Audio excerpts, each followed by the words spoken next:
Metro Manila pati sa Sulu. Sa isang pambihirang pagkakataon, nagsama-samang ang mga sundalo at ang mga rebeldeng Moro Islamic Liberation Front o MILF. Sabay nilang pinanood ang laban ni Pacquiao at ni Hatton kahapon. Pangsamantalang isinantabi ng mga sundalo ang pagtugis sa mga bandidong Abu Sayyaf sa mga kagubatan sa lalawigan ng Sulu. Nakatutugpo doon si June Veneracion. Sa kagubatan ng Indanan Sulu na dating kuta ng Abu Sayyaf, piniling maglagay ng pay-per-view ng militar. Forward base ito ng mga sundalong naghahabol sa Abu Sayyaf na hawak pa rin ang ICRC volunteer na si Eugene Ivanyi.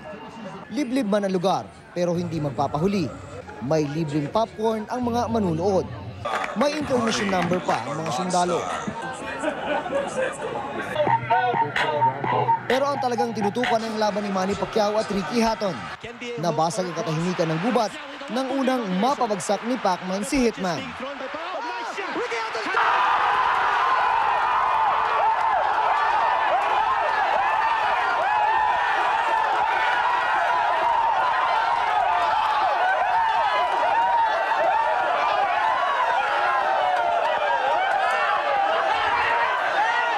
Sama-samang nanood ang mga sundalo, mga tropa ng Amerika at mga dating rebelde mula sa Moro National Liberation Front.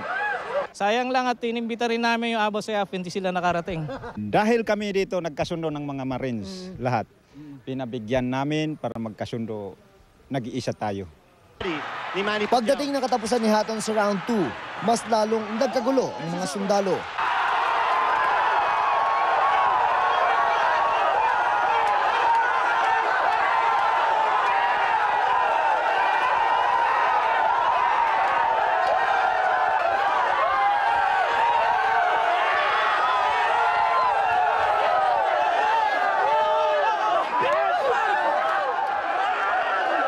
Inspirasyon daw para sa mga sundalo ang panalo ng pambansang kabao. At least alam namin mananalo din kami, kagaya ni Pacquiao. Pagkatapos manood ng bakbakan sa boxing ring, tuloy na naman ang paghahanap ng mga Marines sa kanilang mga kalaban. Mula sa Indanan Sulu, June Veneracion, nakatutok 24 oras.